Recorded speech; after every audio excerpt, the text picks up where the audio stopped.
The right-wing tabloid press in this country have been really getting their whole faces in a great big flap recently about a proposal that electric vehicle chargers that people have at home, like this one, would default to charging with off-peak electricity. And there's been terrible clickbait headlines suggesting that the national grid will control when you charge your car.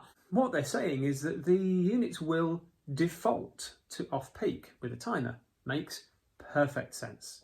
And I charge my car off-peak. I have set that timer manually. I've had to set that up because it doesn't default that way. I wish it did. But you can override it. Who gets to choose when you charge your car? You do, not anybody else. But the whole idea of defaulting to off-peak electricity is a really good one for a whole variety of reasons. People who have got an electric vehicle and have had one for a while are probably familiar with tariffs like Go offered by Octopus Energy. Now what this gives you is for 4 hours every night electricity at 5p a unit. Now at the moment electricity in the UK is about 20 to 21p a unit. It depends when you fixed your tariff. So 5p a unit, oh, that's an awful lot cheaper, isn't it?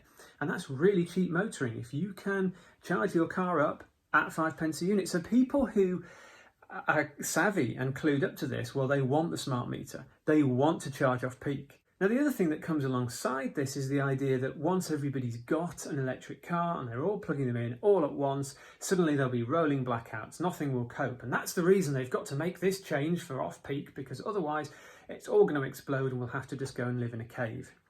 Well, do you know who isn't actually worried about supplying power? The national grid. They're genuinely not really concerned. They don't see a huge move to electric vehicles as being a bad thing, and they don't see it as being something they can't cope with. When I plug my car in, it charges with about a 7 kilowatt draw. Okay, now that's similar to an electric shower. It's similar to having your oven and your grill on at the same time. It's also similar to electric storage heaters. This house used to have storage heaters in it. Loads did. And a storage heater, if you don't know what it is a metal box full of bricks. It's got some heating elements in it, and it heats up those bricks with off-peak electricity because it's cheaper.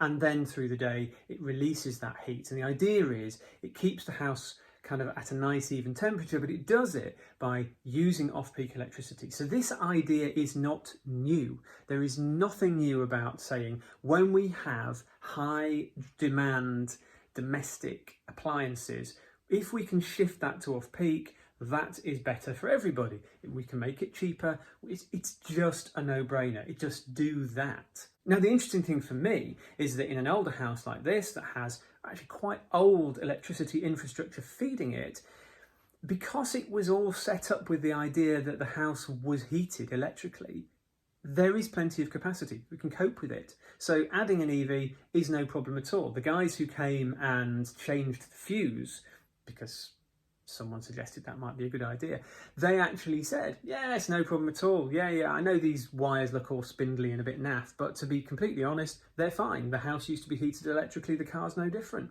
Where there might be some work to do is in newer housing estates, where all the houses were built with gas central heating, because there the assumption is that it's maybe a kind of 3 to 5 kilowatt draw per house.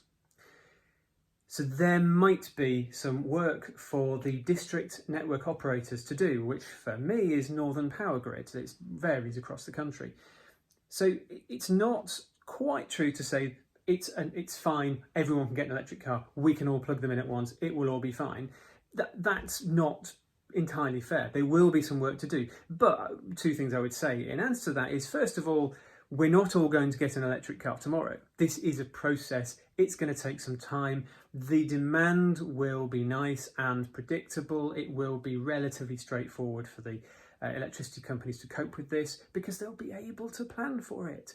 And you don't all plug your cars in at the same time, just as you don't all go and fill them with petrol at the same time. If you did, the petrol station would run out. It's just not how we do things. Demand is spread. Anyway, that's enough of a rant.